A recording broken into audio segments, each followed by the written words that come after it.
I'm 72 years old, and I didn't notice the silence at first. That's the part that still bothers me. It didn't arrive like a door slamming shut. It crept in, polite and quiet, until one day I realized weeks had passed without hearing my children's voices. I'm not telling this because I want forgiveness. I don't even know if that's possible anymore. I'm telling it because I finally understand something I spent most of my life avoiding, and because I don't have much time left to pretend I don't see it. These days, my mornings are slow. I wake up before the sun, not because I'm disciplined, but because my body doesn't know how to sleep in anymore.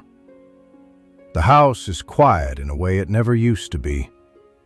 No footsteps, no doors opening and closing, no one asking where their shoes are. I make coffee for one. I still use the same mug I used when the kids were small, chipped on the rim. I don't know why I've kept it. Habit, maybe. Or proof that something once filled this space. The phone sits on the table while I drink. I don't stare at it anymore. I did at first. Now I just let it be. If it rings, it rings. If it doesn't, I finish my coffee and wash the cup. Time feels different when you're this age. It stretches and collapses at the same time. Whole days pass without anything to mark them, and then a memory from 40 years ago will hit me so hard I have to sit down. That's been happening more lately. Memories I didn't ask for, conversations I thought were finished, moments I told myself didn't matter. They matter now. When my children were young, I thought I was doing everything right. I really did. I worked hard, I showed up, I paid the bills, I kept food on the table and a roof over their heads. I told myself that was love, or at least the most important part of it. I wasn't cruel. I didn't disappear. I was there, technically. That's what makes this harder to accept. I wasn't some monster they had to escape from. I was just absent in a quieter way. Back then, I believed time was something you spent later. Later, when work calmed down. Later, when things were more stable. Later, when I wasn't so tired. Later became a habit. I remember coming home in the evenings, briefcase in hand, mind still at the office. My kids would be in the living room, playing on the floor, building something out of nothing. They'd look up when they heard the door. "Hi, Dad," they'd say. I'd say it back, always. I don't want to lie about that. But my eyes were already drifting to the mail, the clock, the stack of things I hadn't finished yet. I'd ask about school while loosening my tie, already halfway down the hall. They'd answer, or sometimes they wouldn't, and I didn't notice the difference. Dinner was the same most nights. We sat at the table, we ate. I asked practical questions, grades, schedules, responsibilities, things that could be measured. I don't remember asking how they felt. Not because I didn't care, but because it didn't occur to me as something urgent. Feelings seemed flexible. Work felt fixed. I grew up in a house where you didn't talk much. You did what needed doing. You stayed busy. You didn't complain. That was considered strength. So I passed that down without realizing it was a choice. When the kids were teenagers, the distance started to grow, but I blamed their age. Everyone says teenagers pull away. I accepted that explanation gratefully. It meant I didn't have to look too closely at my part in it. They stopped telling me things. Not dramatically, just less. Shorter answers, more time in their rooms, more time out of the house.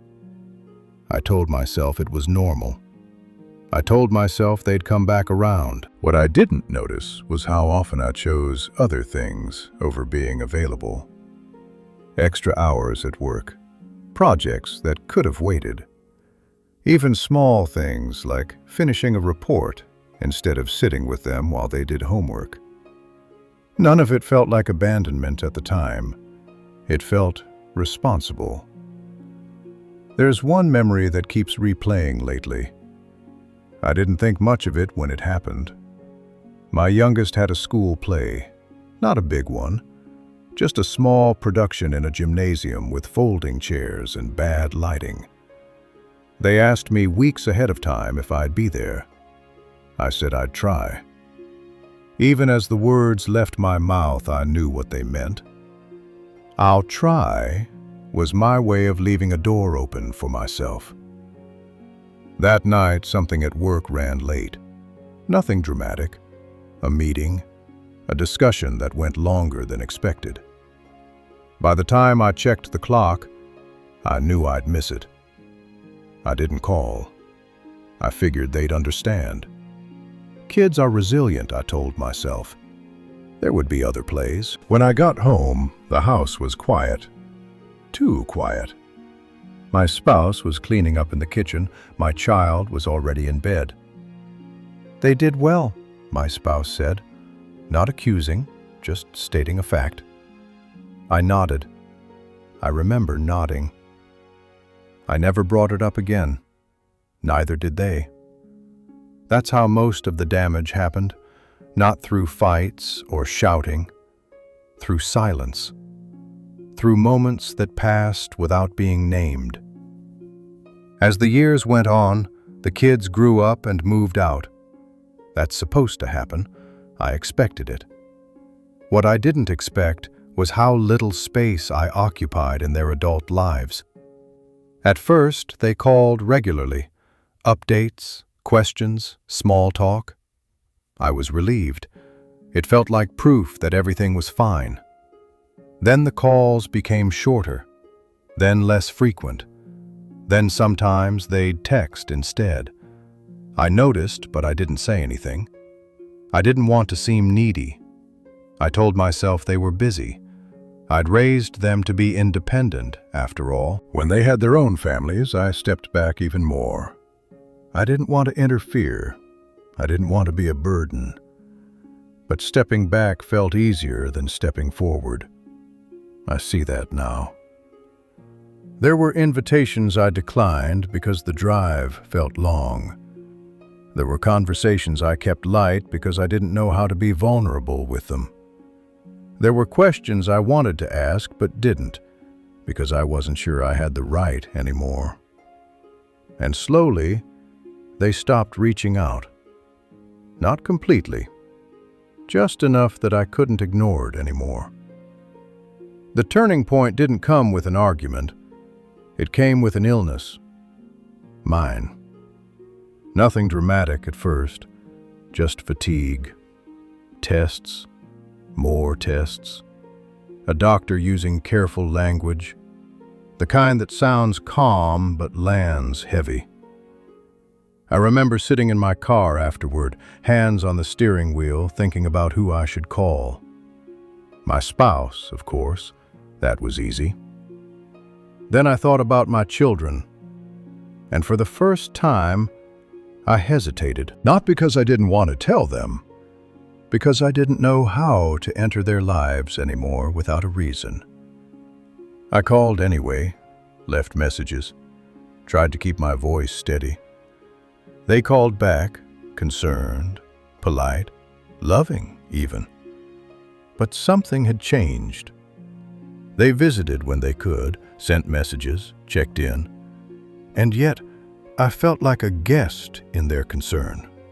Like someone they cared about, but from a distance. During one visit, while we were sitting in the living room, one of them mentioned a memory, a small one, something I didn't even remember doing. They said it casually, not bitterly, but I saw something in their eyes, a gap, a pause. Later that night, lying awake, it hit me. Not all at once, in pieces. They didn't stop calling because they didn't love me. They stopped because, over time, they learned they didn't need to. I had taught them that. I had taught them that my attention was conditional, that my presence was partial, that important things came first, and they were expected to fit around them. I didn't mean to. That's the truth that hurts the most. I thought love was provision. I thought showing up meant being physically present, even if my mind was elsewhere. I thought there would always be time to catch up. There wasn't. Some things can't be repaired once they've gone too long without care. Relationships are like that. They don't shatter, they thin out. They wear down quietly. Now, when weeks go by without a call, I don't feel angry. I feel understanding. A heavy, resigned understanding. I missed their lives in pieces. School days, inner worlds, the small daily things that build closeness. They didn't cut me off. They just built lives where I wasn't central. And that was my doing. There are things I can't fix now. I can't go back and sit on the floor with them while they played. I can't hear about their fears when they were young. I can't be the first person they think to call when something good or bad happens. Those moments are gone, completely. No apology brings them back. I can say I'm sorry, and I have. But sorry doesn't restore time. It doesn't rewrite habits built over decades. Some nights I sit in this house and listen to the quiet. I think about how loud it used to be, how much that annoyed me then. I'd give anything for that noise now. If you're listening to this, I'm not asking you to do anything. I don't know your life. I don't know your pressures or responsibilities. I only know what I learned too late. People don't leave suddenly. They drift when they learn they're not truly needed in the present. Love isn't proven by a sacrifice alone. It's proven by attention, by showing up when it's inconvenient, by staying when it would be easier to postpone. I thought I was building a future for my family. In some ways, I did. But I traded pieces of the present to do it, and the cost was higher than I understood. I don't have many years left. I feel that in my bones.